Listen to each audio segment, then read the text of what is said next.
Assalamualaikum, halo pemirsa Antv. Berjumpa lagi bersama saya Anwar Fuadi dalam program Bincang Tokoh Jawa Timur. Nah, program ini merupakan satu program yang luar biasa yang menghadirkan tokoh inspiratif dan juga memiliki peran yang luar biasa di bidangnya masing-masing. Nah, kali ini saya sudah berada di Gresik, Jawa Timur. Kita akan berbincang bersama seorang kepala desa. Desa ini terkenal sekali karena dikatakan sebagai desa miliarder.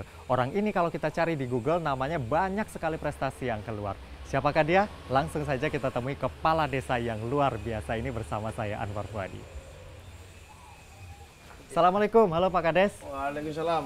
Sehat Pak Kades ya? Sehat, alhamdulillah sehat. Halo Mbak, sehat ya Mbak ya? Ya. Sehat, oke.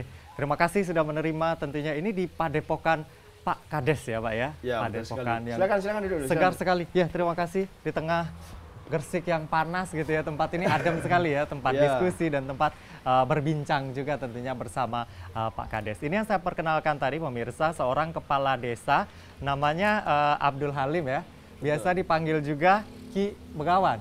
Biasa dipanggil Ki Begawan. Nah, mungkin bisa diceritakan sebelum kita berbicara soal kiprah dari Pak Kades, kenapa bisa ada sebutan Ki Begawan itu Pak Kades? Ya. Jadi kalau sebutan julukan itu teman-teman, karena setelah ada launching tanggal 1 Januari 2020, desa ini punya wisata dengan nama Setigi, Selo Tirtogiri, itu posisinya banyak yang memberikan julukan, karena kebetulan wisata ini unik, wisata ini aneh kok. Nggak tahu-tahu langsung muncul ada wisata dengan nama Selo Tirtogiri. Akhirnya ada beberapa pertanyaan, siapa desainernya, siapa yang jadi arsitek, insinyur, dan tata ruang, semuanya lah ditanyakan dan jawabannya tidak ada. Karena itu kebetulan saya sendiri yang sebagai inisiator, kemudian ini bagian dari program visi misi kepala desa, sehingga wujud yang namanya wisata Setigi itu dengan berbagai spot foto, sehingga ada beberapa orang menjuluki Ki Begawan Setigi. Selain tempat ini yang juga unik, aneh gitu ya, tampilan Pak Kades juga nyentrik nih Pak Kades. Tampilannya juga aneh, ini Pak Kades beneran apa enggak gitu ya. Nah, ini apa inspirasinya? Apakah karena saya dengar-dengar juga slankers, apakah itu juga inspirasi berpenampilan unik dan nyentrik semacam ini, atau biar santai aja Pak Kades? Ya, ini sebenarnya bagian daripada kita mengajak kepada semua saja. Penampilan itu nomor sekian kalau dalam sebuah kepemimpinan, tapi yang terpenting adalah capaian. Dan saya juga mengajak anak-anak milenial, jangan karena kecintaan dengan style, kemudian sayang dengan slankernya, biarpun slanker dan style biasa ayolah kita berkiprah untuk bangsa. Semisal saya ini ada di desa, saya ingin membangun negara kok terlalu bagaimana, terlalu luas, bangun bangsa kok kelihatannya kesan jumawa, ya bangun desa lah minimal, karena kita hidup di desa. Jadi kita ingin membangun negara ini jangan karena style kita slanker, kita tidak percaya diri. Jangan karena kita ini wajah pas-pasan, tampilan apa adanya, kita minder untuk membangun, itu salah. Ini sekali lagi mindset yang saya ajak kepada generasi penerus, ayo kita bangun. Dan Pak Kades buktikan, penampilan seperti ini, tempat yang dibangun ini luar biasa, desa ini punya bisa dikatakan desa miliarder, dijuluki seperti itu ya. Nanti kita akan lihat sampai ke belakang seperti apa. Tapi yang ingin saya pertanyakan dulu nih Pak Kades, sebelum kita berbicara lebih jauh gitu ya. Dengan tampilan Pak Kades yang seperti ini, ada patungnya juga ternyata di sini Pak Kades. Ini karena narsis atau gimana ini Pak Kades? Wah, ini kalau patung ini sebenarnya ceritanya panjang, dan ini kalau mau diperpendek juga bisa ya. Jadi kalau patung itu bukan karena keegoan saya sebagai inisiator atau narsis ini tidak. Kami ini hanya di desa. Cuman ini sebagai bentuk simbol kebangkitan ekonomi kerakyatan, memang yang memulai adalah masyarakat dan modalnya juga masyarakat. Keberadaan wisata itu juga investornya itu masyarakat. Kebetulan simbolnya adalah kepala desa dan kepala desanya selaku inisiator. Jadi disitulah muncul ada patung Ki Begawan Setigi, itu kebetulan saya yang dipatungkan di sana. Ya kalau pro kontra dulu memang iya, tapi biar bagaimanapun seorang pemimpin yang visioner harus mewujudkan apa yang menjadi program visi misinya. Jangan sampai punya visi misi supaya terpilih, ketika terpilih lupa dengan visi misi. tinggal kisi-kisi. Tinggal kisi-kisi saja gitu. Tapi ini sudah ada buktinya bahkan dalam waktu yang cukup singkat. Ini memasuki tahun ketiga ya Pak Kades ya, di tahun ketiga tapi hasilnya luar biasa dan menjadi desa miliarder. Nah, saya ingin tahu kehidupan Pak Kades sebelum menjadi kepala desa gitu ya, sebelum dicalonkan menjadi kepala desa dan kemudian sekarang berkiprah dan hasilnya luar biasa. Sebelumnya Pak Kades ini profesinya apa Pak Kades? Apakah ada hubungannya juga dengan pemerintahan atau bisa dikatakan terahnya adalah terah pejabat begitu tingkat desa atau gimana nih Pak Kades? Enggak juga Mas. Enggak juga ya. Nah ini apa latar belakangnya? Saya memang murni dilahirkan di desa ini dari keluarga yang cukup sederhana dan kemudian bagian dari rencana Tuhan yang saya tidak tahu saat itu kami berada di ekonomi keluarga yang pas-pasan. Bahkan saya bisa dikatakan pensiunan anak yatim. Jadi orang tua saya yang almarhum bapak itu saya masih kecil. Terus kemudian saya ikut kakek nenek di sini, keluarga pas-pasan. Terus kemudian basic pemerintahan tidak, keturunan saya juga tidak tahu silsilahnya keturunan siapa. Yang jelas saya orang Indonesia dan saya dilahirkan di desa ini. Itu saya yang terpanggil untuk membangun desa ini. Dan alhamdulillah diberi kesempatan sama masyarakat, terpilih, akhirnya jadi kepala desa. Yang mana posisi saat itu saya resign dari profesi saya sebelumnya sebagai nakoda. Jadi sudah biasa mengarungi lautan gitu ya, sekarang berkiprah di daratan gitu ya Pak Kades ya. Nah kalau berbicara soal tadi memang tidak ada latar belakang keluarga pejabat lah atau terah kepala desa seperti itu. Apa yang membuat Pak Kades kemudian ya bisa ini dicalonkan atau mencalonkan diri waktu itu? Dicalonkan oleh masyarakat. Kok pede Pak Kades mau waktu itu? Ya, kalau saya mencalonkan diri kok kayaknya enggak ada potongan, Pak. Jadi saya dicalonkan sama teman-teman saya untuk menjadi kepala desa. Bahkan saya memberikan beberapa syarat. Pertama, saya tidak mau pakai money politik. Nggak mau bagi-bagi uang tuh ya. Akhirnya teman-teman sebagian ya, waduh sulit ini masa untuk jajan aja. Saya bilang tidak mau, saya tidak bisa. Kemudian yang kedua, saya tidak mau pamit ke tokoh-tokoh yang ada di desa ini. Orang-orang tua yang ada di desa ini, saya tidak mau pamit.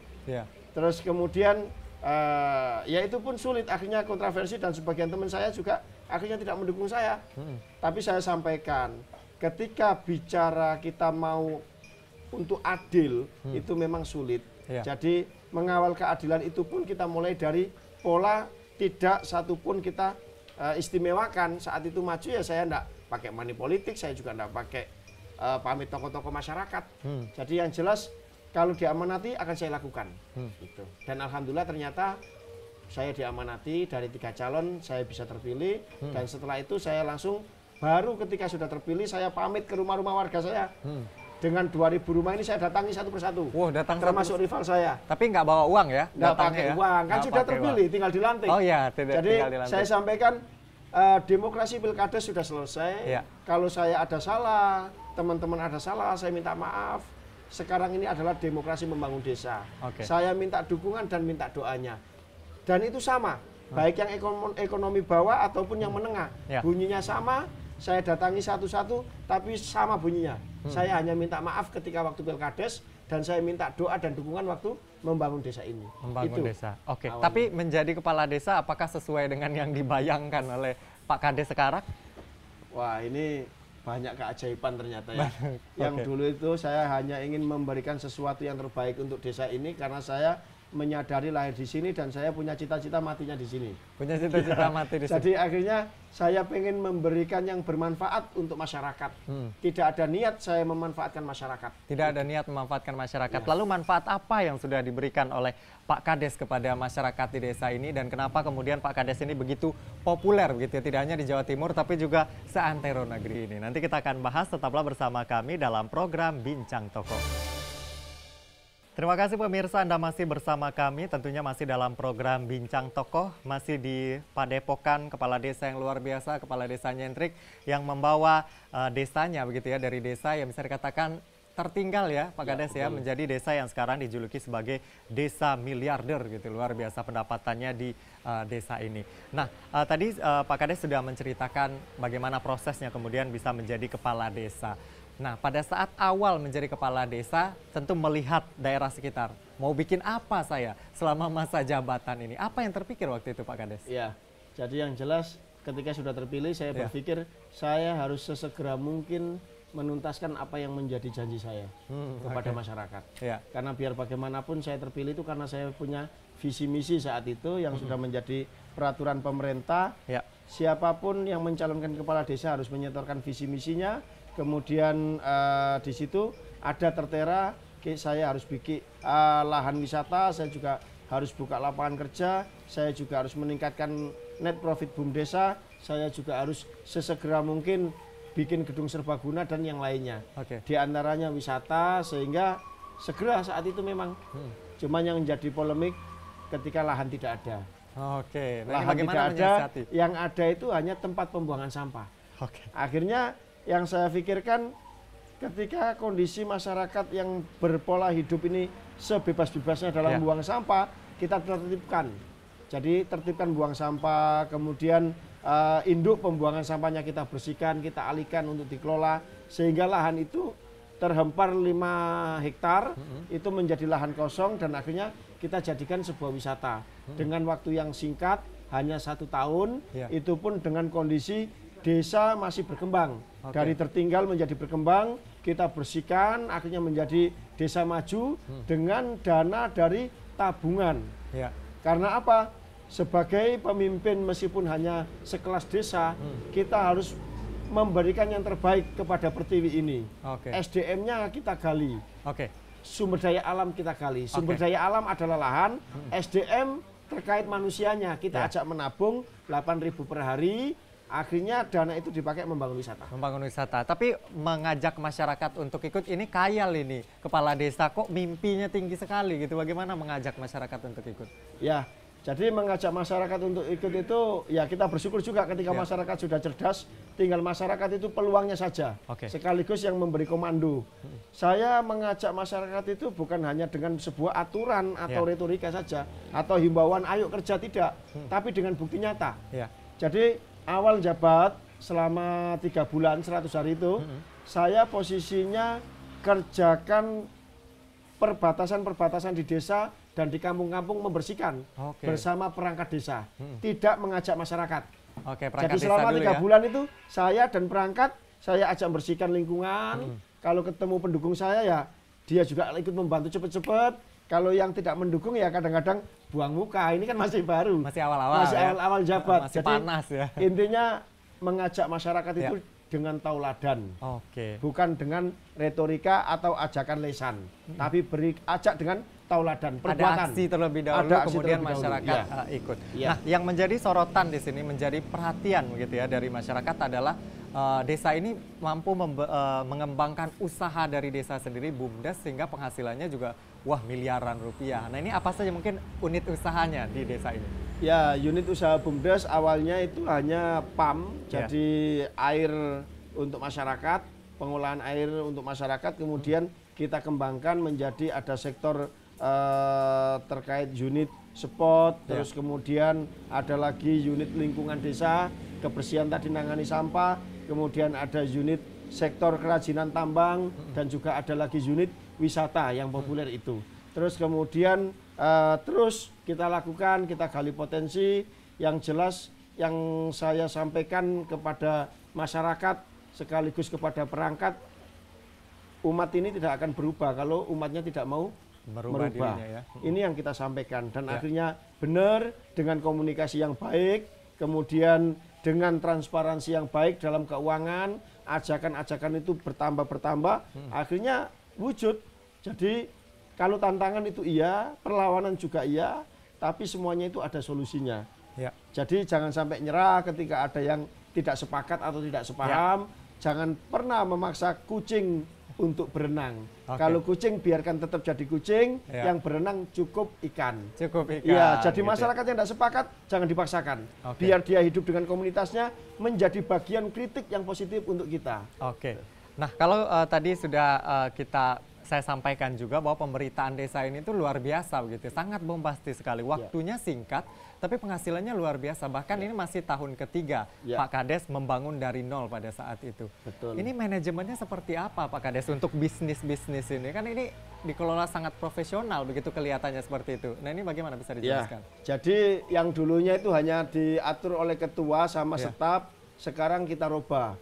Ketuanya menjadi direktur, kemudian unit-unitnya itu dipimpin oleh manajer. Jadi manajer punya staf, direkturnya juga punya staf yang kita sebut sebagai holding. Oke, udah ada holdingnya juga. Iya, ada holdingnya. Jadi kita profesional, setor ke holding itu berapa, karena itu sebagai kewajiban untuk memanajemen.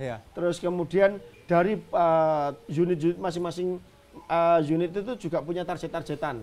Jadi ketika dengan karyawan 20 itu kalian harus punya penghasilan berapa supaya lebih layak kehidupan karyawan itu. Ketika unit yang lain punya karyawan sekian juga dengan perhitungan. Dan yang jelas sesuai dengan yang diamanatkan masyarakat, kekayaan yang ada di desa ini adalah milik masyarakat desa. Kalau kekayaan di desa ini diserahkan kepada BUMDes, itu berarti menjadi neraca yang bertambah kepada BUMDes, yang sehingga kewajiban BUMDes itu mengelola secara profesional dan hasilnya bisa dinikmati oleh masyarakat. Bisa dinikmati masyarakat. Nah, sebentar Pak Kades, tadi diceritakan ada holdingnya juga.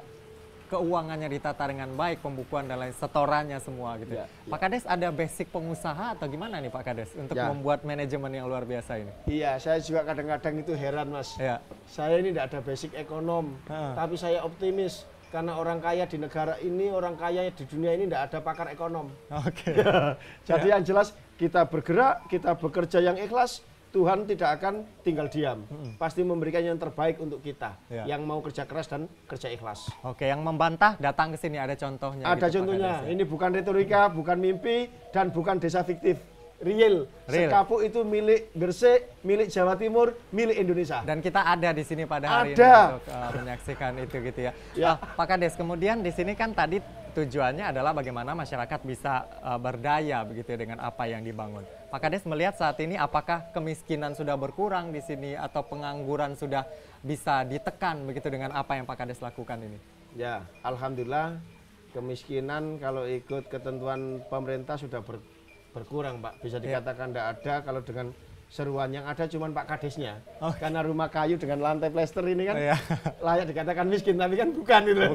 Jadi yang jelas untuk pengangguran sudah berkurang banyak dan kita sulit untuk nambah istilahnya nyari-nyari pengangguran, kecuali yang memang anak sekolah itu bukan pengangguran, karena mereka memang punya kewajiban untuk menuntut ilmu, bukan mencari ekonomi. Jadi untuk yang usia-usia produktif sudah sulit kita cari lapangan kerja, termasuk saya kemarin cari tukang ini aja dari luar tetangga desa. Jadi itu yang terjadi. Terus kemudian untuk penambahan bagaimana Pak? Ya tentu mereka akan istilahnya ada tambahan secara ekonomi, karena yang awalnya tidak kerja menjadi kerja sehingga punya penghasilan. Yang awalnya itu hanya suami yang kerja, sekarang istrinya juga bekerja, bikin produk-produk PKK, produk-produk unggulan, makanan-makanan kuliner, yang sehingga ibu-ibu itu yang dulunya cuman tangan di bawah sekarang tidak. Mereka sudah bisa belanja untuk kebutuhan rumah tangga, kalau anak nangis sekedar untuk jajan juga bisa diberikan, sehingga mereka juga terlihat peningkatan gaya hidupnya. Peningkatan gaya hidup. Anak-anak juga katanya sekarang ada beasiswa ya di sini. Betul sekali. Jadi itu pemerintahan desa sudah menganggarkan untuk beasiswa anak-anak itu 150 juta untuk anak yatim ataupun piatu. Kami tidak pandang bulu itu miskin atau kaya, karena ini seleksi alam. Dan ini sudah disiapkan oleh desa, mulai usia PAUD dibiayai oleh pemerintahan desa. Jadi beasiswa sudah ada untuk membangun SDM sedini mungkin. SDM, iya, betul. Oke, ini sepertinya kita sudah puas menikmati tempat ini. Pak Kades mau ngajak kemana nih Pak Kades? Ya, kalau mumpung di sini jauh-jauh Mas, jadi ayo dilihat supaya tidak dianggap mimpi. Bahwasanya Setigi itu ada, dan juga ada yang namanya agrowisata kebun Pak Inggi. Setelah ini dekat tidak jauh, kita datang ke wisata Setigi. Di sana rame, spot fotonya banyak, aneka makanan kuliner juga banyak. Oke, nanti kita akan jalan-jalan ke sana gitu ya. Wajib kita buktikan bahwa ini adalah real gitu ya. Kita akan kembali sesaat lagi tentunya masih dalam program Bincang Tokoh.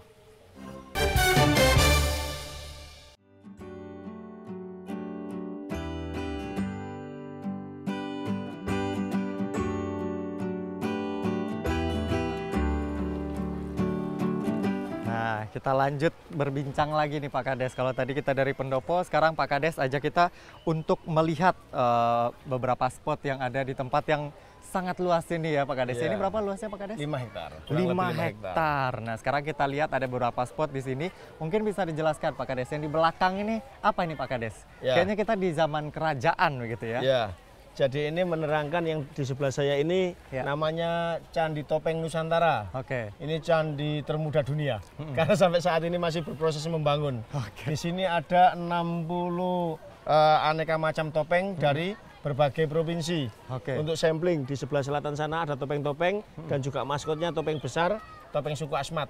Makanya kita sebagai pemersatu bicara NKRI di sini simbolnya aneka topeng dari berbagai itu. Dan tidak hanya ini Mas, jadi kayak yang danau ini, yang menarik danau ini dulu tempat sampah pembuangan masyarakat, pembuangan sampah di sini. Malahan lebih tinggi sampahnya daripada yang keluar airnya itu. Dan sekarang bisa sekarang sudah menjadi danau, ada jembatan peradaban, ada air terjun. Air terjunnya buatan juga buatan jadi, semua. Air terjun dengan 14 meter ini buatan. Luar biasa. Ini bicara danau. Belum lagi yang di sebelah sana. Kolam Banyu Gentong. Banyak spot di sini yang dibuat. Banyak spot luar biasa di sini, banyak spot. Dan yang menarik di sebelah kita bagian bawah ini ada pasar kuliner. Jadi kita lihat di sini. Ini pasar sedang menikmati. Sudah menikmati. Nah, ini pasar kuliner. Jadi apa namanya? Ada 24 aneka menu. Dan masing-masing RT yang jualan itu dari warga RT. Jadi lingkup terkecil RT dilibatkan untuk buka lapaknya di sini gitu. Jadi RT sama PKK ini kerja untuk pasar kulinernya. Jadi potensi yang ada di masyarakat kita libatkan semua. Semua. Kalau tadi sudah dijelaskan bagaimana upaya Pak Kades begitu ya menggerakkan masyarakat untuk membangun tempat ini. Nah, dari masyarakatnya sendiri begitu ya, seperti apa sambutan mereka? Apa yang mereka lakukan supaya bisa juga menyukseskan ide dari Pak Kades bersama teman-teman?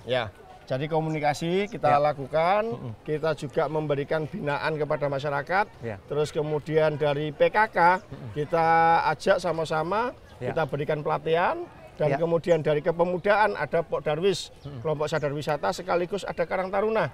Jadi kita tingkatkan benar-benar kemampuan potensi SDM, kita ajak komunikasi bareng, setiap tanggal 1 kita ada rapat, ada evaluasi, sehingga bisa terwujud yang seperti ini. Yang mana dulunya tempat kita cerita ini adalah tempat pembuangan akhir sampah warga, dan juga sekaligus tempat yang saat itu dianggap tidak layak untuk dilihat. Tidak dilirik sama sekali. Tidak dilirik sama sekali. Makanya, dan ini masih sebagian saja Mas. Kalau kita mau ke sana ada tangga derajat, ada juga goa yang rencananya mau dibangun museum, museum batu kapur, museum batu kars. Mengingat di Jawa Timur ini banyak batu kapur. Nah, dan di situ juga ada miniatur Persia. Ini juga untuk memberikan wisata edukasi peradaban dari zaman kerajaan sampai hancur. Akhirnya ada sebuah perlawanan ketika datang pedagang dari Persia. Kita melawan siapa? Penjajah. Sehingga lahirlah yang namanya NKRI, kita simbolkan di Candi Topeng Nusantara ini. Gitu. Jadi ada story-nya gitu ya. Kita berjalan dari depan sampai ke belakang ada ceritanya di situ. Ada historinya, ada cerita semua, ada alur. Dan yang jelas nanti mudah-mudahan ke depan saya berharap sama pemerintah, baik daerah, provinsi maupun pusat, menyegerakan melihat wisata kami dan tidak hanya dilihat. Dan juga menyegerakan mewujudkan niat baik, menyupport masyarakat yang betul-betul mau berubah keadaan untuk menjadi mandiri. Di antaranya doa kami yang ada di Sekapu ini, segera diberikan kapal untuk bermalam dan mengedukasi. Karena biar bagaimanapun ini dekat dengan laut, kemaritiman harus kita angkat, kita arahkan kepada generasi penerus, bahwasanya laut itu memang benar-benar kaya. Dan yang patut kita syukuri kita dilahirkan di masyarakat pesisir supaya kita peduli. Wisata buatan ini juga capaian tapi tidak boleh terlena dengan prestasi yang ada ini. Dengan prestasi yang ada. Salah satu prestasinya adalah penghasilannya yang miliaran rupiah. Betul sekali. Mungkin bisa dibocorkan bagi yang belum baca gitu ya. Tahun kemarin setidaknya ini fantastis sekali perputaran uang di sini. Mungkin bisa dijelaskan Pak Kades. Jadi yang jelas untuk semuanya saja para pemirsa, jangan dilihat saat ini capaiannya saja, tapi prosesnya. Prosesnya. Tapi yang perlu kita patut teladani adalah perubahan itu bisa. Perubahan bisa. Dan tidak ada kata tidak mungkin di dunia ini. Ya, selama kita mau merubah mindset kita, perbuatan kita, perilaku kita menjadi lebih baik, maka Tuhan dan takdir tidak akan tinggal diam, akan memberikan yang terbaik buat kita. Buktinya tempat sampah bisa menjadi wisata. Wisata, katanya di 2020 7,8 miliar rupiah yang bisa dikumpulkan begitu ya, Ya, oleh tempat itu wisata yang ini. dikumpulkan oleh BUMDes. BUMDes, Ya. oke. Jadi kebetulan saat itu tahun 2020 kemarin untuk wisata ini hanya mencapai di angka 5,2 miliar. Ya. Kemudian ditotal dengan beberapa usaha unit BUMDes lain terkumpul 7,8 miliar. Itu keseluruhan untuk usaha, di desa ini. Ya, usaha BUMDes. Tempat ini saja sudah 5M. 5,2 miliar. 5,2 miliar dalam rupiah. 1 tahun. Dalam 1 tahun. Itu pandemi kemarin 2020. Pandemi dan libur 3 bulan. Dan libur 3 bulan hasilnya luar biasa. Ya. Perputaran uangnya seperti apa? Uangnya diinvestasikan lagi atau yang pasti untuk operasional sudah jelas. Nah, ini bagaimana memutar uang ini agar ya bisa dikatakan berkembang juga, beranak lah tanpa kita harus ngepet gitu ya, Pak Yani. Ini betul. bagaimana? Jadi kalau untuk penghasilannya BUMDes itu 40% diserahkan kepada desa sebagai memperkuat PADes. Di situ ada musyawarah desa yang menentukan uang ini dikemanakan. Kebetulan ini ada pengembangan, kita buka agrowisata, memberikan edukasi pertanian, perkebunan kepada masyarakat Desa Sekapuk. Jadi di sana ada lahan 2,4 hektar, kita buka wisata baru yang rencananya akan di-launching tanggal 2 bulan 2 tahun 2022. Mudah-mudahan nanti syukur-syukur Pak Menteri dan Pak Presiden bisa datang langsung ke disampaikan saja, kita undang nanti Pak Menterinya. Jadi nonton, harapan saya Pak Presiden, Pak Menteri, biar tidak ketinggalan Bu Gubernur dan Pak Bupati nanti turut serta untuk launching wisata kami. Wisata KPI, Kebun Pak Inggi namanya. Tujuannya memberikan edukasi pertanian, perkebunan, perikanan, dan juga peternakan kepada masyarakat serta pengunjung dan generasi penerus. Karena biar bagaimanapun miliaran uang kita kalau tidak ada petani yang mau bercocok tanam, percuma uang itu ada di saku kita karena mejanya kosong, nggak ada yang dimakan. Nggak ada yang dimakan. Semangat untuk petani. Semangat untuk petani yang tentunya sangat luar biasa, dan apa yang dilakukan juga sangat luar biasa. Tentu Pak Kades tidak bekerja sendiri begitu ya. Memang tadi ya bisa dikatakan di awal mungkin dukungan dari pemerintah daerah ini agak ya bisa dikatakan sulit lah begitu ya. Tapi kalau internal desa ini sendiri kan tidak hanya kepala desa begitu ya, ada badan musyawarah desa juga, ada perangkat-perangkat lainnya. Ini bagaimana sinerginya untuk membangun tempat yang luar biasa ini? Sinerginya kita lakukan komunikasi, transparansi, kita memberikan evaluasi setiap 2 minggu kepada BUMDes, dan kita juga mengevaluasi kinerja setiap 1 bulan sekali. Setiap tanggal 1 ada rapat yang diikuti oleh RT, RW, BUMDes, dan juga Karang Taruna untuk mengevaluasi kerjaan kita selama 1 bulan bagaimana. Sesuai perencanaan atau tidak, berapa dana yang digunakan untuk pembangunan itu. Ada auditnya juga berkala. Betul sekali. Jadi komunikasi semua termasuk PKK, Karang Taruna, dan juga Pok Darwisnya. Biasanya ibu-ibu PKK ini yang jadi semangatnya gitu ya. Betul sekali. Terbukti bapak-bapak di kuliner ini PKK. PKK yang megang gitu ya. Kemudian di dapur Mbok Inggi juga PKK. PKK. Oke, luar biasa sekali. Jadi kita harapkan sinergi ini terus berlanjut ya, sehingga ini bisa terus berkembang lagi. Selain spot yang luar biasa ini, Pak Kades bisa tunjukkan spot apa lagi di sini? Ya, Pak betul Kades? sekali. Di sini ada pemandian hijaber dan juga goa yang di situ ada Museum Batu Kars. Bisa kita Mungkin kita bisa lihat ke sana ya, Pak Kades. Kita akan lihat spot lainnya. Spot yang lain. Terima kasih pemirsa, Anda masih bersama kami, tentunya masih dalam program Bincang Tokoh, dan saya masih bersama Pak Kades Sekapuk begitu ya. Tadi kita sudah jalan-jalan melihat betapa indah dan betapa luasnya tempat ini, dan tidak heran kalau ini kemudian viral dan banyak masyarakat yang datang gitu ya, Pak Kades ya. Nah, ngomong-ngomong soal viral, nah tadi kita sudah lihat banyak hal yang ditawarkan di sini dan ini sudah terdengar ke seluruh negeri begitu. Nah, tanggapan Pak Kades sendiri, apakah ini sebenarnya sudah terbayang pada saat Pak Kades menginisiasi tempat ini? Ya, jadi terkait dengan viralnya tempat ini, Setigi, sudah terbayangkan. Jadi memang itulah menangnya ketika kita melangkah lebih awal, Mas. Ketika yang lainnya masih wow atau baru memulai untuk melihat, kami sudah membayangkan lebih dahulu. Jadi ketika ini tempat sudah bersih dari sampah, kemudian tempat ini dikelola dengan benar, di sini ada transparansi sehingga apa? Pengunjung akan ramai, manajemennya sudah benar sehingga makin menghasilkan dan bisa buka lapangan kerja. Ini sudah kita sampaikan awal-awal. Meskipun saat itu yang tadi sudah saya sampaikan ke Masnya, orang sulit percaya saat itu. Tapi kenyataannya ya inilah, kepercayaan mereka bisa tertanam karena fakta. Faktanya seperti ini dan betul-betul sudah ramai, tidak hanya di Gresik saja tapi di luar Gresik juga banyak pengunjung yang ke sini. Oke, tentunya soal viral ini ada upaya yang dilakukan, entah itu promosi atau mungkin lewat media sosial. Mungkin ada tim khusus yang menangani hal ini Pak Kades? Kalau tim khusus sampai detik ini masih belum punya tim khusus kami. Yang jelas ala masyarakat kita ajarkan, kita lakukan pembinaan kepada masyarakat. Semisal kayak manajemen Setigi ini ya kita sampaikan sama manajemen dan kita datangkan untuk pelatihan, memberi pelatihan-pelatihan itu. Jadi dari masyarakat saja yang mempromosikan, ditambah lagi pengunjung yang memang luar biasa, mereka masih punya kesadaran ingin membangkitkan ekonomi kerakyatan. Jadi dia foto di sini di bagian-bagian yang dianggap bagus dan kemudian diviralkan di Instagram ataupun Facebooknya.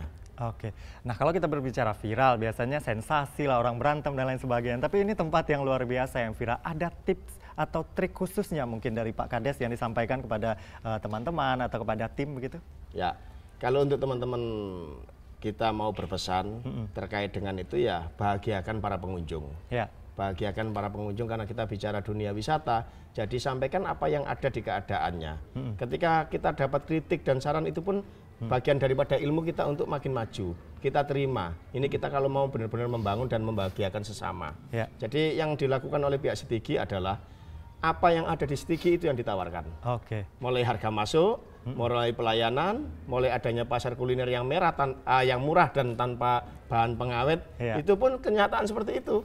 Jadi memang hidup ini kalau dipikir-pikir sangat membahagiakan kalau kita ini bicara dan melangkah dengan kejujuran. Melangkah dengan kejujuran, itu kuncinya begitu ya, sehingga orang juga percaya ya Pak Kades ya. Dan tidak beban. Dan tidak beban. Jadi kita ini tidak beban, nanti ditanya orang gini-gini ya sesuai keadaan. Sesuai keadaan. Dan itu yang paling saya rasa sangat pas jurus sekarang ini karena dengan pola pandemi dan juga keadaan semuanya ini ya, kita sampaikan apa adanya, kalau ada masalah kita pikir bersama, karena semua masalah bisa diselesaikan. Semua masalah bisa diselesaikan dengan baik begitu ya. Nah, terkait dengan terkenalnya tempat ini, salah satunya mungkin ada soundbite juga yang disampaikan oleh Pak Kades bahwa desa ini adalah desa miliarder gitu ya. Kok guaya gitu, kok pede menyatakan desa ini desa miliarder Pak Kades? Jadi sekali lagi apa yang kita sampaikan itu sesuai keadaan dan memang sebenarnya seperti itu. Sekapuk yang awalnya kondisinya indeks desa pembangunan itu tertinggal, kemudian dibenahi by data supaya tepat sasaran kita membangun, akhirnya ada peningkatan dari tertinggal menjadi berkembang. Kemudian dari berkembang apakah kita berhenti dan puas? Tidak. Kita tetap berinovasi meskipun ada beberapa prestasi. Akhirnya kita sampailah di desa maju. Ketika desa maju kita benahi terus pembangunan dan kita kedepankan yang namanya transparansi dan juga musyawarah di desa, akhirnya menjadi desa mandiri. Ini versi pemerintahan dan kita deklarasi menjadi desa miliarder itu pun karena capaian. Capaian yang kita sadar. Kalau semua yang kita lakukan dan yang diamanatkan kepada saya sebagai kepala desa, ini adalah amanah. Makin berat amanah itu, makin besar uang itu, kita publikasikan. Supaya apa? Ada bantuan pengawasan dari masyarakat dan juga menjadi motivasi bagi teman-teman yang senasib sebagai kepala desa. Bahwasanya berubah itu bisa. Tinggal kita mau merubah atau tidak, kita mau membangun atau tidak, itu kembalinya kepada kita yang diberi kewenangan. Karena kewenangan itu akan bisa melahirkan angka rupiah yang besar. Gitu. Dan di Sekapuk ini bukti bisa. Pak Kades juga bilang kalau orang lain bisa, kita juga harus lebih bisa gitu ya. Dan pasti lebih bisa dari itu. Betul. Nah, karena saking kayanya tempat ini Pak Kades, kalau kita lihat mobil operasionalnya canggih-canggih, keren-keren gitu loh Pak Kades. Kayaknya kalau sekelas kabupaten aja kalah kayaknya nih sama Pak Kades ini kendaraan operasional, ada Alphard juga. Nah ini bagaimana bisa sebegitu canggihnya fasilitas yang ada termasuk mobil operasional ini Pak Kades? Ini yang perlu saya sampaikan juga sama Masnya dan juga yang lain pemirsa. Yang jelas tentu berbeda memang kita kerja keras dan kerja cerdas. Yang saya tanamkan itu ayo kerja keras, tapi kita harus wajib kerja cerdas. Semuanya kita hitung, kita analisa, dan kita realisasikan. Sekapuk bisa mencapai desa miliarder itu karena apa? Kita perhatikan masyarakat yang kondisi tidak mampu kita biayai, kemudian yang nganggur-nganggur kita ciptakan lapangan kerja, kemudian untuk anak-anak yatim juga kita biayai untuk beasiswanya, sehingga kita mendeklarasikan sebagai desa miliarder itu sesuai dengan kemampuan PAD. Jadi PAD-nya juga sudah di angka miliarder, kemudian BUMDes yang mengelola awalnya stagnan juga menjadi BUMDes yang miliarder. Bahkan yang istilahnya lembaga seperti PKK, yang notabene PKK itu rata-rata kerja sosial, di sini berbayar. Bahkan PKK bisa mampu berbagi tunai dan juga makanan kepada lansia. Nah ini kan real yang ada di desa kami, yang saat itu masih baru mimpi bagi kami, karena kami belum merasakan. Tapi ketika mimpi itu kita wujudkan dengan perbuatan nyata, realitinya sudah benar. Semuanya bisa dan memang sudah menjadi miliarder semua. Dan tidak berlebihan jika kemudian kendaraan operasionalnya bisa Alphard gitu ya. Siap. Jadi saya tidak bicara masalah persaingan antara bupati kalah atau mobil tidak, tapi yang jelas kita ingin menunjukkan. Kalau dulu mungkin kita sudah kerja keras, tapi meninggalkan kerja cerdas. Ketika kerja keras ini ditunjang dengan kerja cerdas, hasilnya ini. Ada Alphard, ada expander untuk BUMDes, ada Mazda untuk wisata, dan juga ada mobil siaganya. Nah ini bagian daripada kerja cerdas yang saya maksud itu. Itu bagian dari kerja cerdas dan tentunya orang juga melirik, wow ini ada apa gitu ya, dan itu juga menjadi salah satu sarana promosi juga ya Pak Kades ya. Mungkin bisa dijelaskan lagi kendaraan operasional ini seperti apa menunjang kegiatan yang ada di sini dan menunjang hal-hal yang bisa meningkatkan lagi begitu ya BUMDes ataupun kegiatan lain di desa ini. Jadi untuk meningkatkan tentu seperti BUMDes kalau tidak ada mobil operasionalnya, ketika ada kegiatan pelatihan atau kegiatan untuk mengelola unit-unit usaha, ini nanti juga persoalan kalau tidak ada mobil dinas. Dan juga pemerintahan desa. Ketika sudah mendeklarasikan sebagai desa miliarder, tapi kita ambil mobil yang biasa-biasa, berarti kan ada apa? Omong saja atau ada buktinya? Tapi ketika omongan itu sudah menjadi kalimat miliarder dan didengar oleh publik, kita buktikan adanya mobil Alphard itu, sederhananya orang berpikir, kalau bukan miliarder tentu enggak mungkin nyumbang ke pemerintah provinsi terkait pajak. Ini kita pajak kita bayar. Pajaknya berapa ini? Ini kita bicara ya ini faktanya kan gitu. Tapi yang jelas sekali lagi kita tidak ingin bersaing, kita tidak ingin pamer-pameran, tapi kami hanya ingin membuktikan sekaligus menunjukkan kepada generasi penerus. Jadilah generasi penerus itu bukan generasi yang pewaris, melainkan generasi yang sebagai generasi perintis. Itu penting. Jadi jangan sampai kita hanya mewarisi sesuatu dan mengembangkan, tapi kita punya omong besar.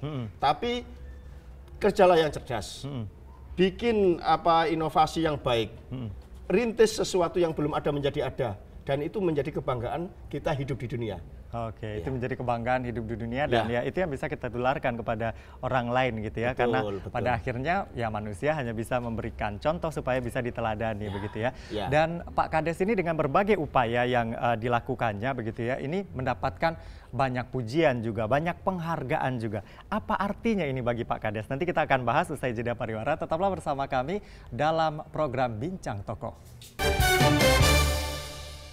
Kembali bersama kami dalam program Bincang Tokoh dan masih bersama Pak Kades. Tadi Pak Kades sudah menceritakan kepada kita kenapa bisa punya mobil operasional yang harganya mahal. Ternyata bukan hanya untuk gaya-gayaan saja, ini juga untuk menyampaikan kepada khalayak bahwa memang desa ini miliarder gitu ya, bisa mendapatkan penghasilan yang luar biasa dan juga pajaknya tentunya juga dibayarkan kembali untuk perputaran uang itu ya.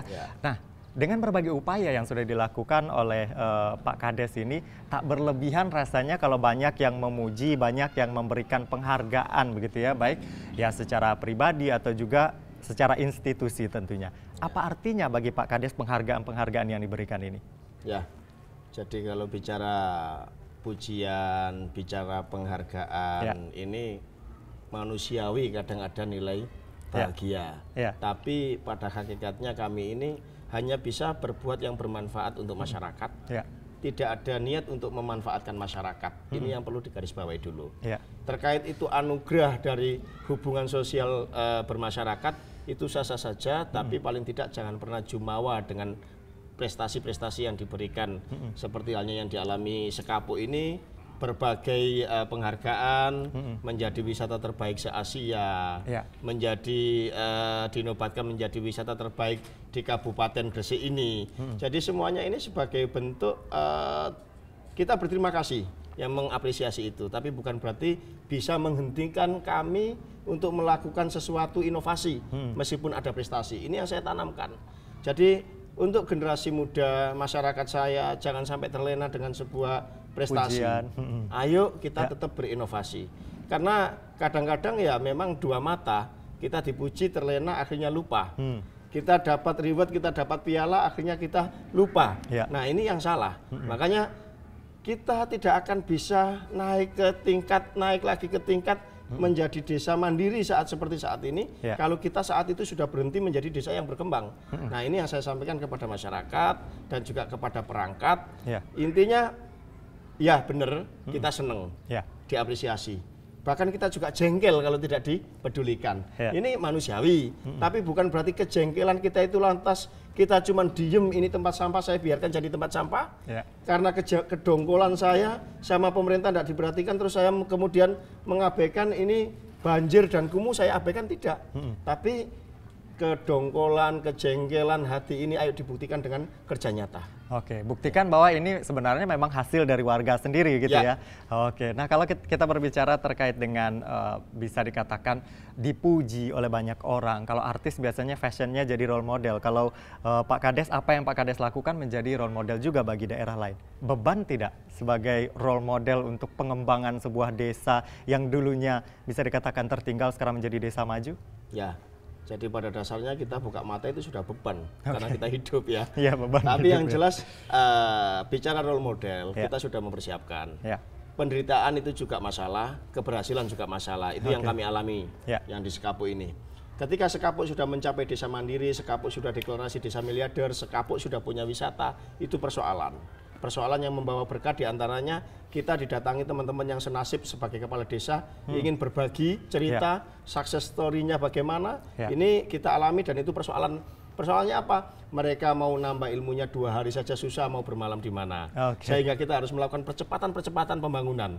Bagaimana ada homestay, kita harus cepat-cepat mengajarkan masyarakat untuk sadar kamar mana yang mau disewakan, standarnya seperti apa, dan bagaimana menjadi tuan rumah yang baik. Ini juga persoalan. Jadi yang kita lakukan adalah percepatan dalam pembangunan potensi yang ada di desa maupun potensi SDM-nya.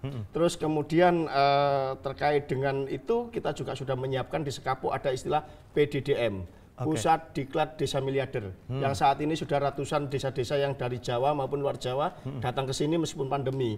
Jadi ini saya sampaikan seperti ini, saya terima kasih. Mungkin para pemirsa juga melihat acara, saya yakin melihat acara ini karena ini acara yang luar biasa. Ini sudah datang ke tempat kami ini sehingga akhirnya memberikan sebuah pengakuan bahwasanya Sekapuk ini memang layak untuk dijadikan laboratorium sosial.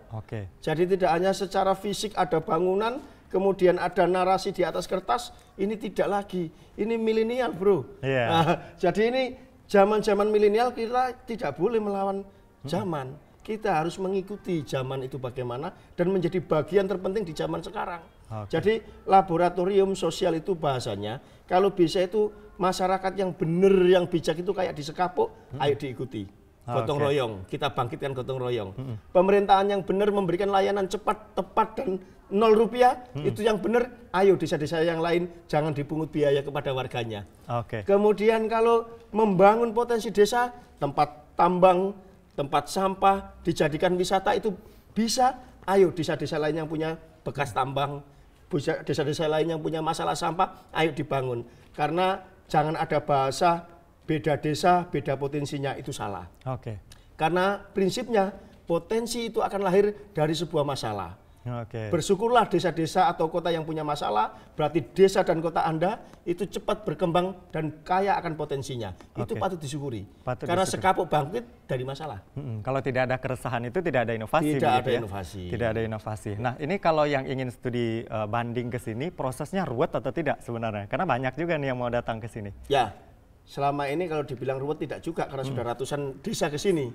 Nah, tinggal kemauannya itu bagaimana. Tapi yang jelas mudah, tinggal hubungi aja di web desa. Sekarang semuanya serba online dan kita sudah siapkan. Jadi tinggal diklik aja di web desa Sekapuk, atau di situ juga ada beberapa yang ada kaitannya dengan Sekapuk, itu bisa di-linkkan, ada nomor WA-nya. Dan di situ juga saya minta anak-anak Sekapuk yang sarjana-sarjana ikut terlibat di situ dan menjadi bagian dari staf pemerintahan desa untuk membuka ini ruang siapa-siapa desa yang mau belajar ke desa Sekapuk silakan. Jadi jangkauannya juga lebih luas. Lebih luas. Nah, kalau misalnya Pak Kades yang diundang ke daerah lain, pernah tidak seperti itu untuk berbicara atau menyampaikan apa yang sudah dilakukan di sini? Ya, pernah. Bahkan ini yang belum saya jalani sekarang ini, Bangka Belitung. Diundang, diminta untuk mendampingi di sana karena banyak potensi pasca tambang dan banyak juga mereka ingin membangun desa dan juga potensinya, tapi kami belum bisa ke sana. Tapi ada beberapa desa yang sudah kita datangi dan alhamdulillah sekarang sudah ada perkembangan. Baik yang ada di Jawa Tengah maupun yang di Lombok atau yang datang ke sini di Madura itu juga ada beberapa yang sudah berkembang. Mungkin karena waktu kita terbatas, apa yang ingin dicapai ke depannya oleh Pak Kades? Apalagi inovasi yang ingin diterapkan di desa ini? Ya, jadi yang mau dicapai, saya punya harapan mudah-mudahan sukses story desa kami ini bisa diikuti sama yang lainnya. Saya punya harapan bisa menciptakan 1000 desa miliarder di Indonesia dengan cepat. Karena apa? Negara kalau mau dibangun itu butuh tauladan, butuh contoh. Tidak teori dan retorika belaka. Sekapuk siap dijadikan contoh dan siap sinergi dengan pemerintah. Ayo kita rubah keadaan di desa-desa ini. Kita cari gelas-gelas kosong, kita cari desa-desa tertinggal, kita buat secepat Sekapuk dengan 2 tahun setengah mampu menjadi desa miliarder. Dan ini real, bisa dilihat, bisa ditanya masyarakat saya, bagaimana nilai manfaatnya. Lebih enak mana menjadi desa tertinggal atau desa mandiri? Desa mandiri yang sekarang menjadi desa miliarder gitu ya. Tadi di awal sudah diceritakan bahwa dari awal ini berdarah-darah juga membangunnya begitu ya. Bahkan dukungan dari pemerintah pun bisa dikatakan tidak ada, harus mandiri sendiri begitu. Nah, sekarang sinergi dengan pemerintah itu seperti apa? Ya, Pak Kades. Saya berterima kasih untuk saat ini dengan pemerintahan Gresik yang baru. Sudah ada kegiatan yang istilahnya wisata kemarin didapat apresiasi juga, bukan berarti setigi juara 1 itu tidak, tapi ada kegiatan semacam itu membuktikan kalau peduli dengan desa-desa wisata. Dan kepedulian ini jangan hanya penghargaan di atas kertas atau trofi, tapi buktikan real pembangunan yang ada di desa. Ada realisasi ya. Dana, kasih pendampingan yang nyata, biar dimanfaatkan nilai manfaatnya. Karena apa? Tidak ada kalimat rugi kalau kita mau berbagi manfaat kepada masyarakat. Tapi sudah ada arah akan ke situ mungkin dari pembicara? Arah sudah, tapi rasa belum. Rasa belum, dan itu yang diharapkan. Itu yang diharapkan. Karena Sekapuk ini tadi yang saya sampaikan, keberhasilan ternyata juga membawa masalah. Tamu-tamu banyak, kami ingin punya homestay, kami ingin punya kotek. Jadi kami juga pengen menjadi masyarakat yang lebih ramah. Karena notabene Pantura ini intonasinya suara juga meledak-ledak ya, karena pesisir ya. Jadi bagaimana sih menjadi masyarakat yang ramah? Bagaimana sih istilahnya tempat wisata yang bikin nyaman dan apa? Kita tetap butuh dengan pendampingan, pelatihan-pelatihan itu tetap butuh. Terlebih lagi kalau Gresik, Pak Bupati ataupun yang mewakili nantinya setigi ini potensi. Dan sampai detik ini baru reward trofi yang saya terima. Belum yang namanya nilai rupiah.